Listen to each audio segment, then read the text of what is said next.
आज हम बात करेंगे एक ऐसी किताब की जो हमारे दिल को छू लेती है जब जिंदगी हमें सबसे ज्यादा परख रही होती है, जब चीजें हमारे हिसाब से नहीं चलती, जब उम्मीदें टूट जाती हैं और जब दुनिया से ज्यादा हम खुद से हार जाते हैं।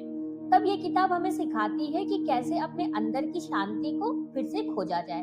हम बात कर रहे हैं when things don't go your वे की, जिसे लिखा है मशहूर जेन मॉन और बेस्ट सेलिंग लेखक हेमिन सुनीन ने।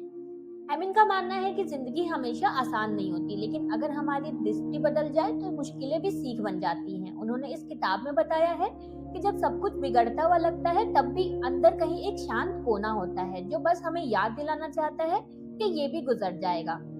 हेलो ऑल, स्वागत है आपका आपके अपने चैनल ईट द बुक पर, जहां हम किताबें नहीं पढ़ते, उन्हें चबाकर आपकी जिंदगी में उतारते हैं, क्योंकि यहाँ हर किताब आपकी लाइफ का नया जायका बनती है।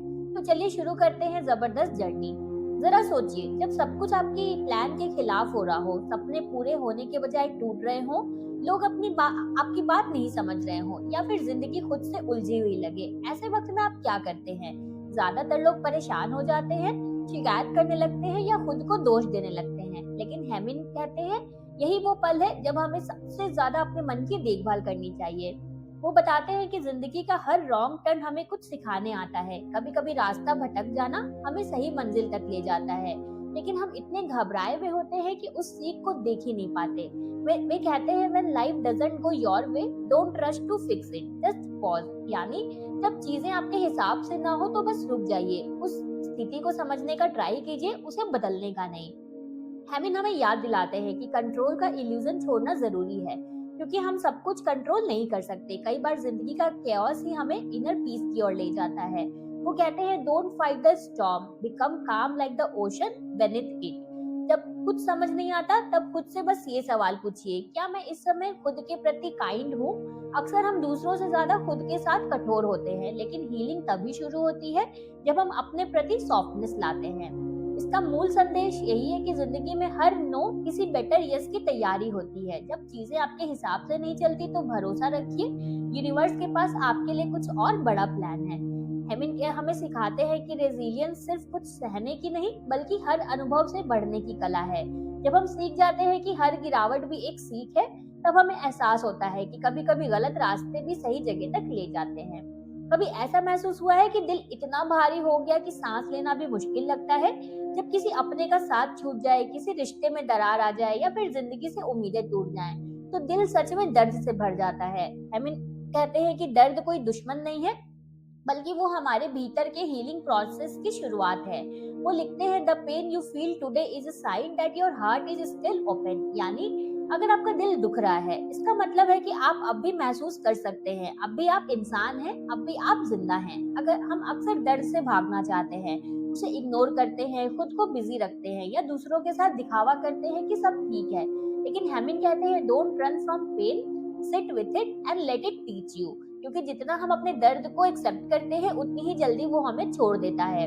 वो बताते हैं कि दुख का असली कारण कोई घटना नहीं होती, बल्कि हमारी सोच होती है। किसी का जाना या किसी सपने का टूटना हमें अंदर तक इसलिए हिला देता है क्योंकि हम उसे हमेशा के लिए खो देना मान लेते हैं। लेकिन सच तो ये है कि हर अनुभव, हर रिश्ता, हर व्यक्ति एक सीजन की तरह आता है और चला जाता है, और हर सीजन अपने साथ एक सबक छोड़ जाता है।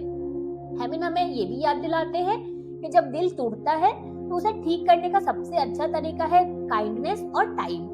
खुद से प्यार करें, खुद को समय दें और खुद से वही बात कहें जो आप किसी दुखी दोस्त से कहते हैं, तुम अकेले नहीं हो, सब ठीक हो जाएगा।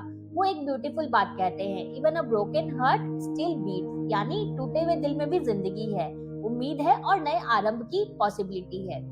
धीरे धीरे जब हम अपने दर्द के साथ बैठना सीख लेते हैं, तब हमें एहसास होता है कि दर्द भी एक टीचर है। वो हमें सिखाता है कि कैसे सॉफ्ट बनना है, कैसे समझदार बनना है और कैसे हर टूटने के बाद और भी मजबूत बनना है। Healing doesn't mean forgetting, it means remembering with piece. तो जब आपका दिल दुखे तो उसे भागकर नहीं बल्कि प्यार से संभालिए, क्योंकि हर आंसू के पीछे एक नया सवेरा इंतजार कर रहा होता है। कभी ऐसा फील हुआ है कि आप सब कुछ कर रहे हैं, अपना काम, जिम्मेदारियां, रिश्ते, लेकिन अंदर से बिल्कुल खाली महसूस करते हैं, जैसे जिंदगी चल तो रही है पर उसमें कोई रंग ही नहीं बचा? यही वो पल है जब हम बर्नआउट का शिकार हो जाते हैं। और हेमिन इसमें बताते हैं बड़ी गहराई से कि जब हम थक जाते हैं तो इसका मतलब है कि हमारा मन आराम मांग रहा है। हार नहीं मान रहा। वो कहते हैं आज की दुनिया में हम डूइंग में इतने खो गए हैं कि बीइंग को भूल चुके हैं। हम हर वक्त कुछ ना कुछ करते रहना चाहते हैं, प्रोडक्टिव दिखना चाहते हैं, दूसरों से आगे निकलना चाहते हैं, लेकिन यही लगातार दौड़ हमें अंदर से खाली कर देती है। हेमिन लिखते हैं, if you feel exhausted it's not because you are weak, it's because you have been too strong for too long. यानी आप इसलिए थके नहीं क्योंकि आप कमजोर हैं, बल्कि इसलिए क्योंकि आप बहुत लंबे समय से मजबूत बने हुए हैं। वो हमें सिखाते हैं कि पॉज लेना भी एक प्रोग्रेस का हिस्सा है। कभी कभी खुद को रोकना, कुछ देर सांस लेना और कुछ भी ना करना ही असली हीलिंग होती है। वो सुझाव देते हैं कि जब आप जॉयलेस महसूस करें तो नेचर के पास जाएं, सूरज की रोशनी में कुछ मिनट खड़े हो जाएं, हवा को फील करें, पेड़ों को देखें और ये एहसास करें कि जिंदगी अब भी खूबसूरत है, बस आपको उसे दोबारा जुड़ना है। हेमिन हमें ये भी बताते हैं कि बर्नआउट का कारण सिर्फ काम नहीं होता, बल्कि दिल और दिमाग के बीच डिस्कनेक्ट होता है। जब हम वो करते हैं जो हमें अंदर से खुशी नहीं देता, तो धीरे धीरे हमारे भीतर की रोशनी कम होने लगती है। इसलिए वो कहते हैं अपने दिन में छोटे छोटे जॉय मोमेंट्स शामिल करो, चाहे वो एक कप चाय पीते वक्त मुस्कुराना हो, किसी दोस्त से बात करना हो या अपनी पसंदीदा किताब के 2 पन्ने पढ़ना।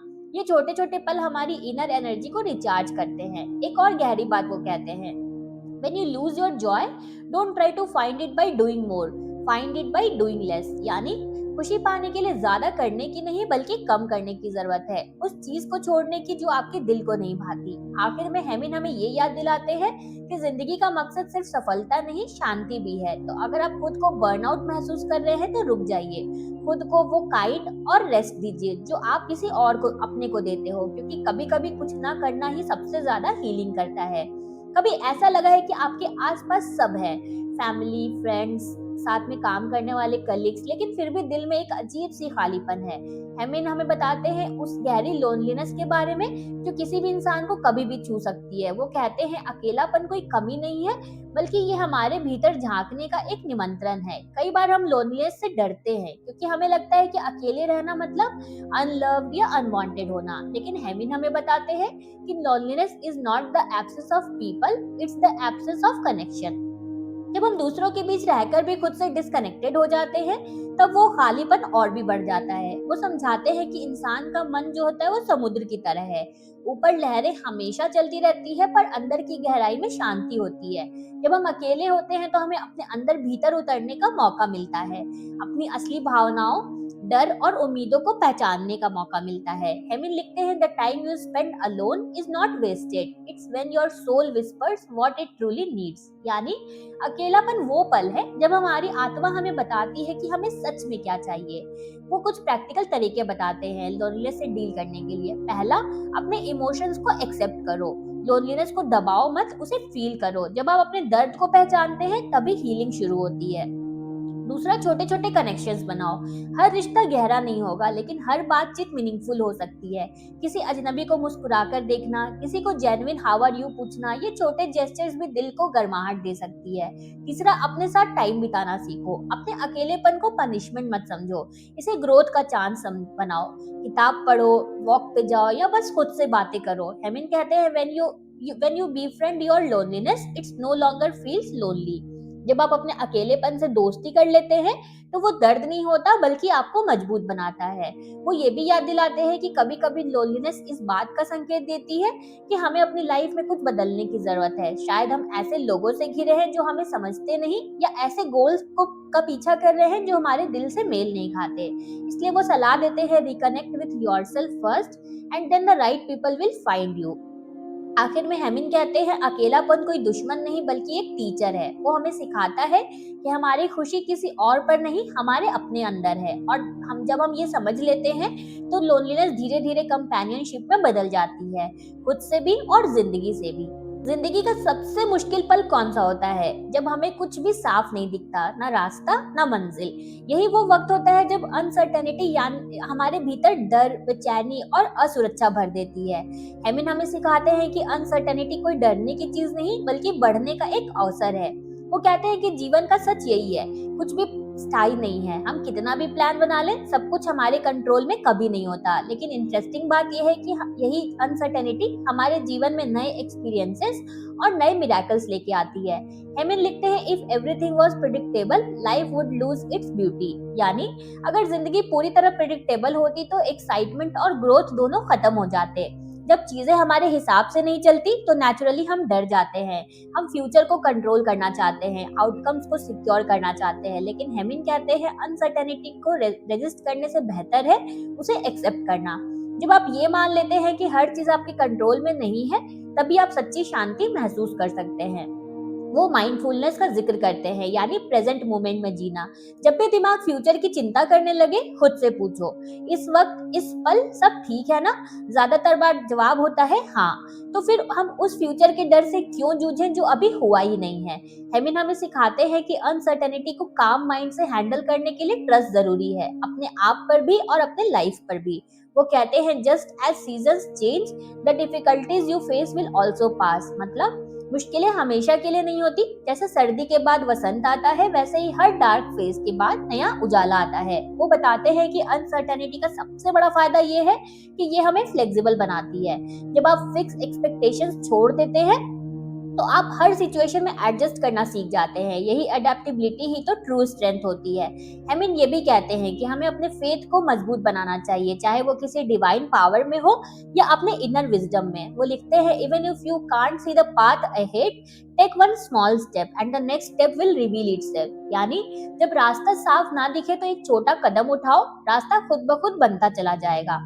वो प्रैक्टिकल एडवाइस देते हैं, जब फ्यूचर को लेकर एंजाइटी बढ़े तो पॉज लो, डीप ब्रीदिंग करो, नेचर में टाइम बिताओ, क्योंकि जब माइंड शांत होता है तभी क्लैरिटी आती है। वो कहते हैं, अनसर्टेनिटी से भागो मत, उसे गले लगाओ, क्योंकि अनिश्चितता ही वो जगह है जहाँ नई पॉसिबिलिटीज जो होती हैं वो जन्म लेती हैं। वहीं से नई शुरुआत होती है, वहीं से हम खुद को नए सिरे से पहचानते हैं। और जैसे हेमिन ब्यूटीफुली लिखते हैं, when you stop fighting uncertainty, life starts flowing with you, not against you. यानी जब आप अनसर्टेनिटी से लड़ना छोड़ देते हैं, तब जिंदगी आपके साथ बहने लगती है, ना कि आपके खिलाफ। जिंदगी में अक्सर हम सोचते हैं, एक दिन मैं सब समझ जाऊंगा, हर चीज का सोल्यूशन मिल जाएगा, मैं इनलाइटेड बन जाऊंगा। लेकिन हेमिन हमें याद दिलाते हैं कि इनलाइटमेंट कोई डेस्टिनेशन नहीं है, बल्कि एक कंटिन्यूअस जर्नी है। हमारे मन में अक्सर इम्पेशंस होती है, हम चाहते हैं कि दुख, कंफ्यूजन और मुश्किलें तुरंत खत्म हो जाएं। लेकिन हेमिन कहते हैं कि ये प्रोसेस टाइम लेता है और पेशेंस का डिमांड करता है। जब तक आप प्रेजेंट मोमेंट में नहीं रहते, तब तक आप रियल ग्रोथ और इनर पीस नहीं पा सकते। वो लिखते हैं कि इनलाइटमेंट का मतलब ये नहीं कि आप परफेक्ट हो जाएं या आप गलती ही नहीं करेंगे। इसका मतलब है आप अपनी इम्परफेक्शंस को एक्सेप्ट करना सीख गए हैं।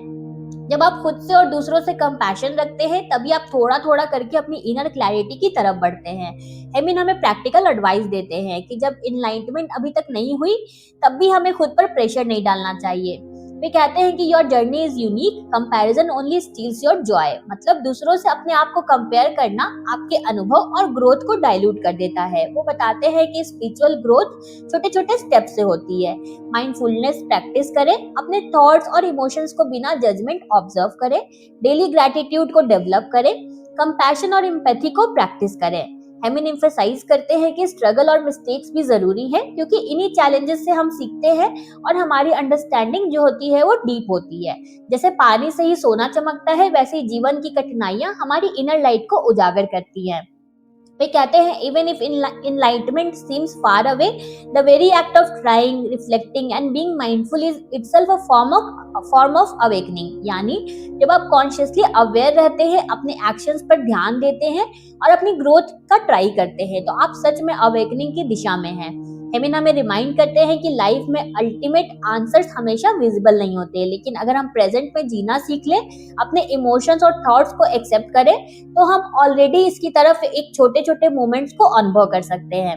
अंत में वो कहते हैं, don't wait for enlightenment to occur, let it unfold naturally as you live fully, compassionately and mindfully. Enlightenment का इंतजार मत करो, इसे अलाउ करो कि धीरे धीरे अनफोल्ड हो, जब आप पूरी तरह से प्रेजेंट और कंपैशनेट तरीके से जीवन जीते हो। तो दोस्तों ये थी हेमिन की किताब when things don't go your वे की पूरी डिटेल समरी। इस बुक ने हमें सिखाया कि जिंदगी में चैलेंजेस, डिसअपॉइंटमेंट्स और मुश्किलें हमेशा आएंगी, लेकिन हमारा नजरिया और हमारी प्रतिक्रिया ही हमें शांति और हैप्पीनेस की दिशा में ले जाती है। इसमें हेमिन ने छोटे, आसान और प्रैक्टिकल टिप्स दिए हैं जिन्हें अगर हम डेली लाइफ में इम्प्लीमेंट करें तो हम अपने इमोशंस को बेटर समझ सकते हैं, स्ट्रेस और एंजाइटी को कम कर सकते हैं और इनर पीस पा सकते हैं। हर चैप्टर ने हमें याद दिलाया कि जब चीजें हमारे मुताबिक नहीं चलती तब भी पेशेंस और एक्सेप्टेंस जरूरी है। हार्ट अटैक और सैडनेस भी जरूरी है क्योंकि ये हमें ग्रोथ और अंडरस्टैंडिंग की तरफ ले जाते हैं। बर्नआउट और जॉयलेसनेस से लड़ने के लिए सेल्फ केयर, माइंडफुलनेस और रेस्ट अपनाना बहुत इंपॉर्टेंट है। लोनलीनेस और अनसर्टेनिटी को एम्ब्रेस करना सीखें क्योंकि ये मोमेंट्स भी हमारी लाइफ का हिस्सा है। इनलाइटमेंट का मतलब परफेक्शन नहीं बल्कि प्रेजेंट में जीना और अपने ग्रोथ जर्नी को एक्सेप्ट करना है। तो दोस्तों अगर आप इस किताब की टीचिंग्स को अपने लाइफ में अपनाएंगे तो आप देखेंगे कि धीरे धीरे आपके मन में पीस, क्लैरिटी और रेजिलियंस डेवलप होने लगेगी। ये किताब सिर्फ पढ़ने के लिए नहीं बल्कि जीवन जीने के लिए लिखी गई है। अगर आपको ये वीडियो पसंद आया हो तो कमेंट में जरूर बताएं कि आपने इस किताब से सबसे ज्यादा क्या सीखा, और अगर आपको ये समरी पसंद आई है तो लाइक करें और अपने दोस्तों के साथ जरूर शेयर करें। और हाँ, चैनल ईट द बुक को सब्सक्राइब जरूर करें जहां नॉलेज मिलता है स्नैक्स के साइज में। मिलते हैं जल्दी एक न्यू बुक समरी के साथ। तब तक keep eating, keep growing. Thank you for watching.